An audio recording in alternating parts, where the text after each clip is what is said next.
Hello everybody and welcome back to the Blender tutorial series.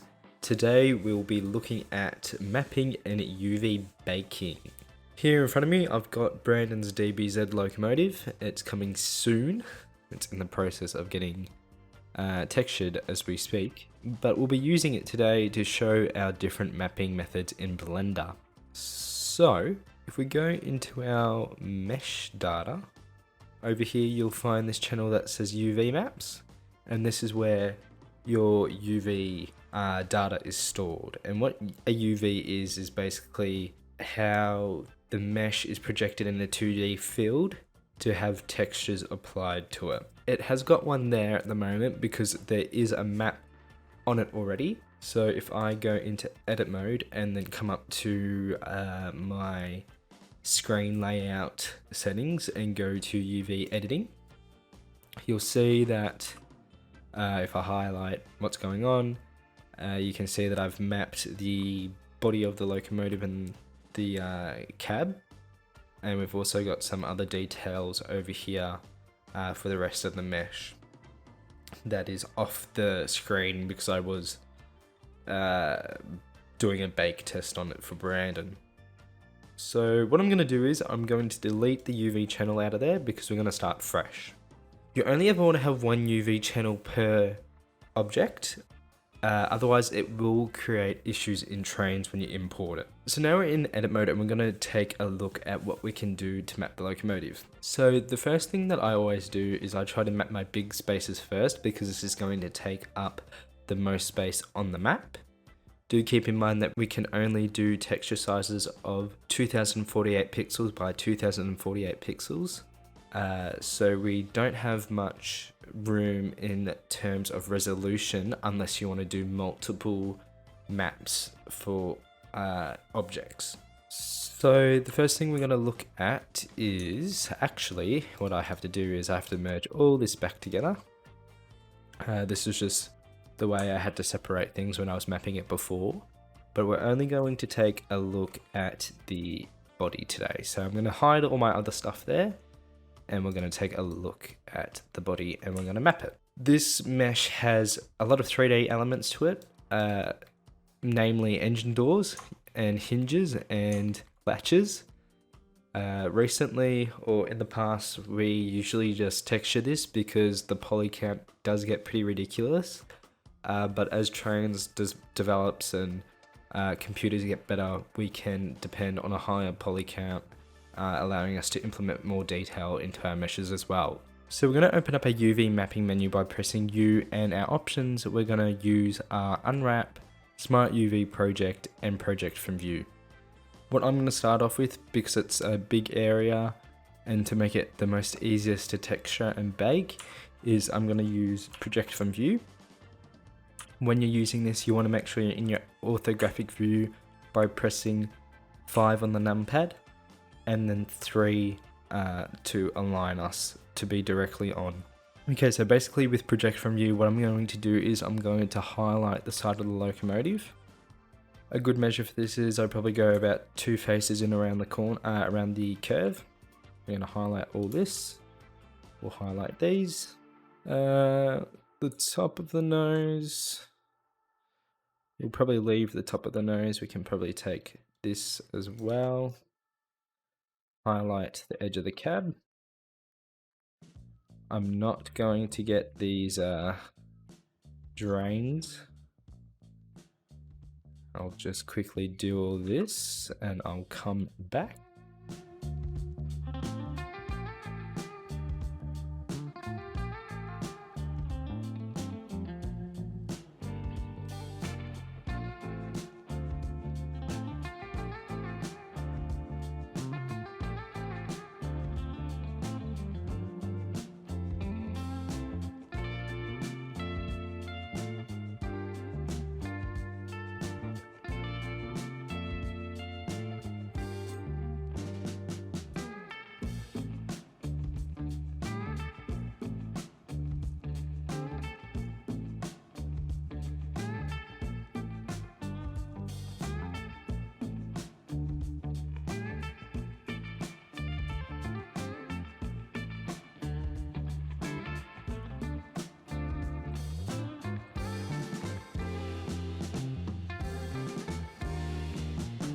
Now that I have the side closest to me on the mesh highlighted, I can now map it. So you'll see there's nothing on the left that's highlighted, there's nothing on the top, and there's nothing on the bottom. It is solely the right hand side. So what I'm going to do is I'm going to press my 3 and 5 keys to make me go into my orthographic right hand view. I'm going to open up my UV editing screen. We're going to ignore this, we're going to actually unlink it. I'm going to go like this, making sure I'm in my orthographic view for the right side of the locomotive, and I'm going to press project from view, and you'll see that the UV data or the UV map is directly corresponding to what it looks like in the mesh view. To clarify on this a bit better, if I was to have the camera facing in this direction or have it in the normal view, and I press project from view, you'll see that it has mapped it as the same way that I'm looking at it. That's why I want it to be perfectly side on and orthographic, so that everything has an equal measurement in the view and when I map it. So now we've got that piece done, I'm going to go and I'm going to do the other pieces. I will show you the front and the top views when I do them as well.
Okay, so now I have the roof selected. What I'm going to do is I'm going to come over to my UV editor on my sides, and I'm going to deselect what is already mapped on the sides by holding down Shift and using the marquee selection tool. Now you'll see that it has deselected what has already been mapped in the 3D view. So now if I go make sure my orthographic view is enabled and I go and press number 7 on the keyboard, I can go into my top down view. You'll notice that I've only really selected what's on top of the car body. I don't want to select what's down here because the way that I do my maps is I like to have it things to be next to each other where it makes sense. So I'm not necessarily going to have this catwalk area in between the top edges of the car body, just because the top of the catwalks don't really go to the top of the edge of the car body. And also you'll notice a issue that I like to call texture bleeding, where the brighter textures up here will show slightly on the edge of the catwalk when they're mapped closely together. And to eliminate that, you want to have objects that are far away or faces that are far away from each other to also be far away from each other on the map.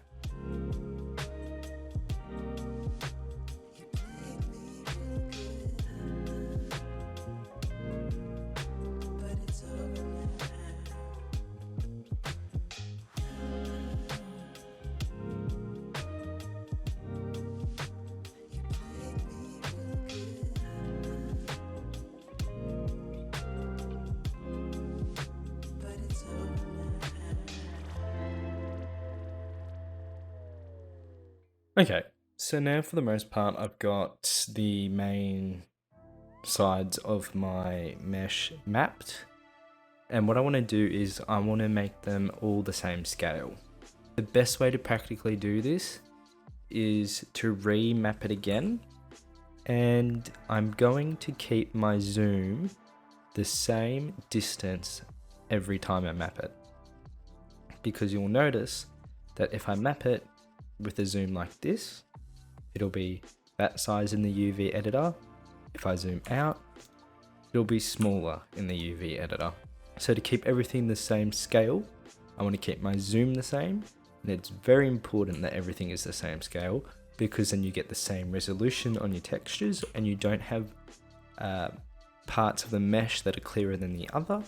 So we're going to go with this distance and zoom. I'm going to go into my other side. I'm going to project from you there. I'm going to select my top. I'm going to press my 6 key to flip that back around. Press that and map that, and then my front view. I'm going to press B, do that way. I'm going to go behind the cab. I'm going to map that. And I'm going to map the back side of the car body. Alright, now it's time to arrange how I want it on the UV map. So I'm just going to, hang on a second, what's this? That is actually off the side of the door, which means I'm just going to quickly remap everything again. So give me 1 second. Okay, everything should be there now. I've got my one piece over here where it is. There it is. This little dot is basically just the parts of the mesh that don't have mapped data on them. So we're not going to worry about that for the moment, because we're going to come back to those parts. The square that you see here is the area that you can map objects on. And what we're going to do, instead of just leaving it with the grid, we're going to press A and highlight all the mesh data. And we're going to come down here and we're going to press new, create a new image. We're going to set our width and height to 2048 pixels both way. This is the maximum size of a texture that you can have in Trainz. And we're going to name it map, lowercase. Okay, so now we have generated a texture file, and this is how we're going to create our ambient occlusion map. Because the sides of the locomotive are the biggest parts, I want them to take up as much area as possible. So I'm going to select everything that has the same scale at the moment, and I'm going to decrease it in size. And basically I want the length of the car body, or I should say the side of the locomotive, to be basically the same size as the texture, or the full width of the texture, which I'm pretty happy with that. I do want to leave a little bit of a gap, just because if it is hanging over it, you'll see that the texture will repeat on the edge. Okay, so I'm pretty happy with that. What I'm going to do with this side, I'm going to just flip it around so that the front of the locomotive is facing the same direction on both sides. And what I want to do is I want to make sure that it is lined up correctly. So how I did that was by using the G tool while my mouse cursor is in the UV editor side of the screen. I'm going to turn my snapping on by pressing Shift Tab, and I'm going to just move my mouse over the edge of the other mapped face, and it's going to snap them together like that. Next thing I want to do is I'm just going to move this up along the Y axis, just because I want to have the top of the mesh in between the sides on the map. I've got to keep in mind that the edge of this is where this is.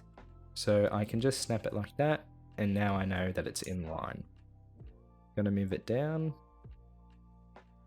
and I want it to just have just a little bit of a gap so we don't get any bleeding across our textures. Now I've just noticed that after I've aligned everything, the top of the locomotive actually hangs off the map a little bit, which means I just have to scale it down. But remember, we have to have everything that is meant to be the same scale selected when we adjust the scale. I'm happy with that. The nose of the locomotive isn't hanging over the texture, and the back of the locomotive isn't hanging over the texture. Now for the front and back, we're going to move them underneath here. So for the moment, we're just going to forget about the other things that I haven't mapped yet, and we're going to do a quick bake on this. We're going to come over here to our bake settings. This is in our render menu. Make sure you have ambient occlusion. You don't need to have clear on. What clear will do is it'll make the texture go black every time you do a new bake, which we don't want this time round. We want our margin to be around 2 pixels is appropriate, and we want normalize to be ticked, because what that will do is it won't use any material settings on the mesh to influence how it bakes it. For a long time, I didn't actually realize what normalized meant, and when I had a material assigned to the mesh, it would make the ambient occlusion darker, which actually makes your textures look darker than they should be when you move them into game. I'm going to come over to my world menu, and down here I'm going to make sure my ambient occlusion is ticked, environment lighting is ticked, ray trace is selected under gather, distance is 10 meters, and it's up to you whether you want to use a fall off or not. So I'm happy with that. I'm going to come into here, I'm going to click bake. Keep in mind that baking can be very resource intensive on your computer, as it will use either your CPU or your GPU depending on your computer and Blender setups.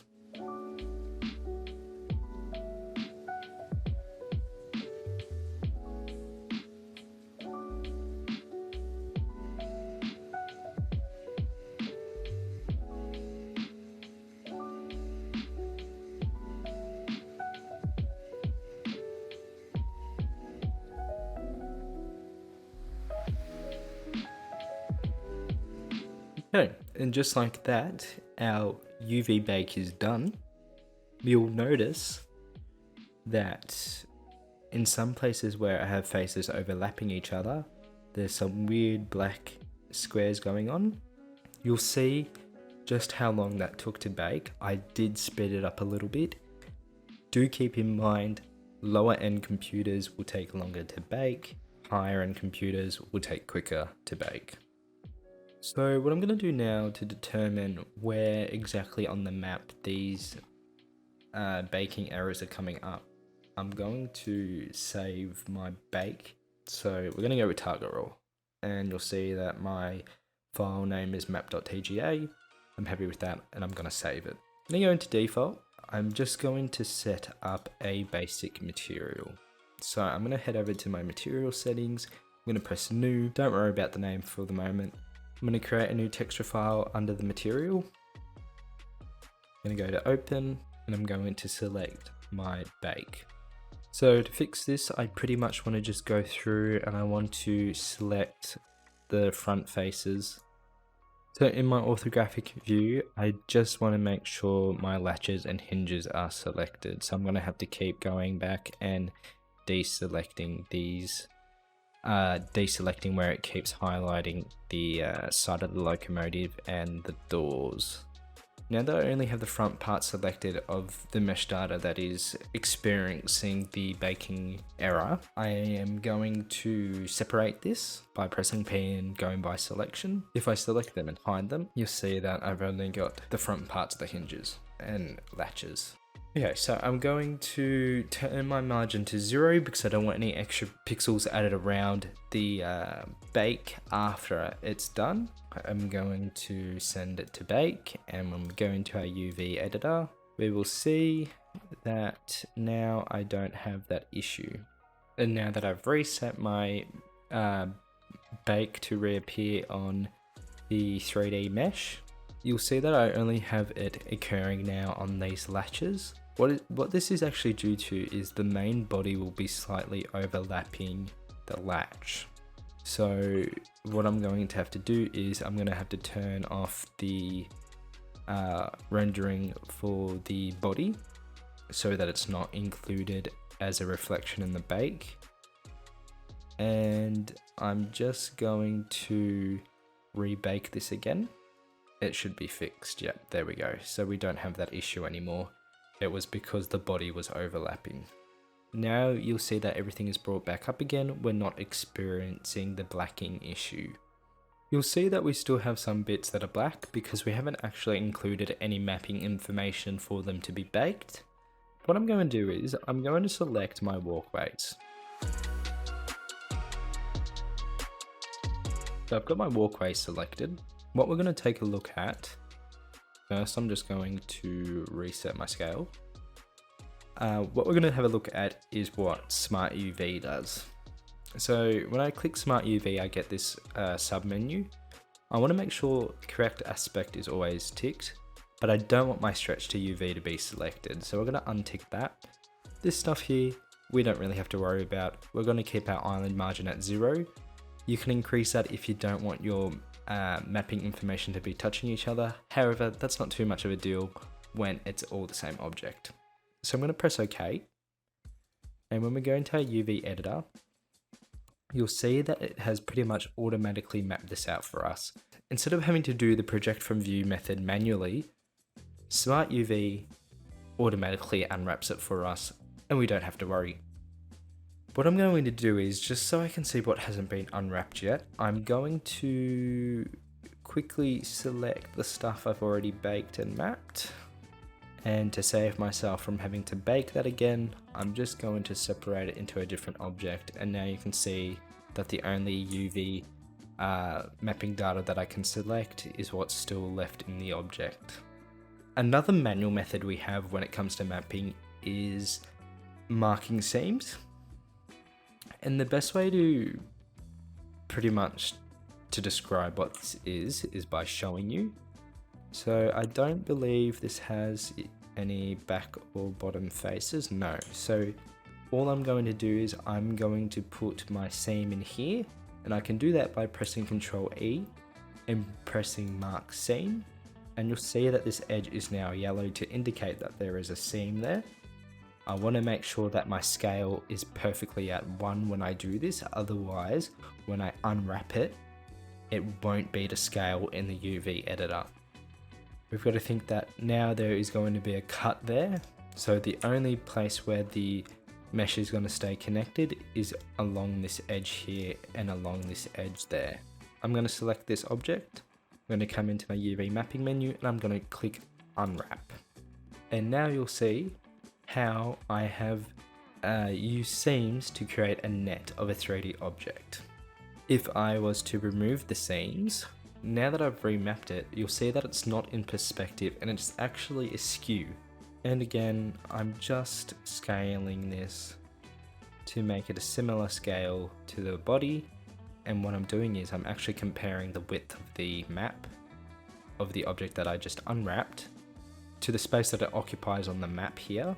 And that there is pretty much 3 methods that we have when it comes to baking. However, one last thing I want to do is show how we can efficiently map cylindrical objects like hoses. The best way to map this is to put a seam in the innermost edge running lengthwise. And then I'm going to insert a seam in one of these loops for the full length of the loop to cut the cylinder in half.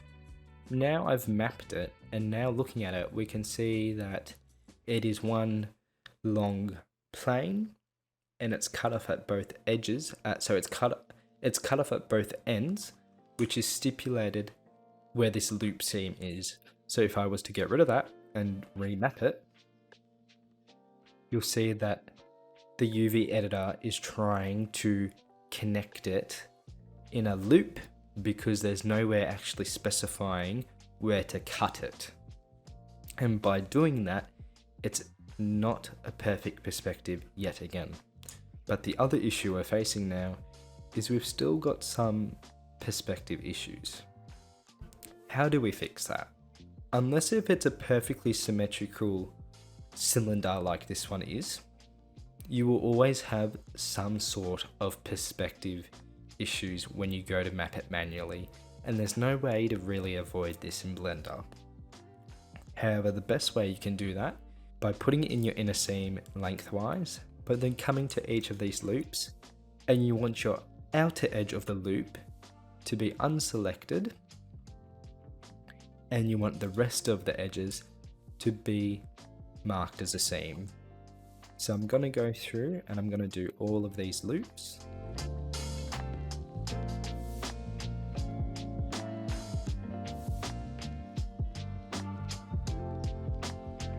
So now I've got all my loops selected, but the outer edges of each of those loops are not, and I'm going to mark them as a seam. If I was to unwrap this again, you'll see that it's actually a lot better of a perspective.